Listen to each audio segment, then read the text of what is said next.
బాకాలోయలో నువ్వు ఎదుర్కొనేటటువంటి శత్రుభయమైన, ఏమండి, శత్రుభయం ఏదైనా, నీకున్నటువంటి ఏ ఇబ్బందులైనా వాటిని తొలగించుకోవాలంటే, వాటిలో నుంచి విడుదల పొందాలంటే నీవు నీ బాకాలోయలో నీవు జలమయం కావాలి. ఎలా జలమయం కావాలి? ఏం చేయాలి? కన్నీటితో నువ్వు బాకాలోయని ఏం చేయాలి? జలమయం చేయాలి. అంటే బాకాలోయ అనుభవం అంటే ఏంటండి? కన్నీటి ప్రార్థన అనుభవం. దేవునికి మహిమ కలుగును గాక. కన్నీళ్లతో విత్తువాడు సంతోషగానముతో పంటకొస్తాడా? నిస్సందేహంగా. హల్లెలూయా. కన్నీటితో విత్తువాడు సంతోషగానముతో పంటకొస్తాడు. ఏమండి, అతడు పనులు మోస్తూ ఆనందిస్తూ ఉత్సాహంగా ఆ పనుల ముందుకు సాగుతాడు.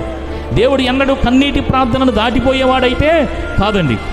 ఒక వ్యక్తి యొక్క కన్నీటి వెనకాల ఎంత వేదన ఉందో ఎవరు అర్థం చేసుకోగలరు?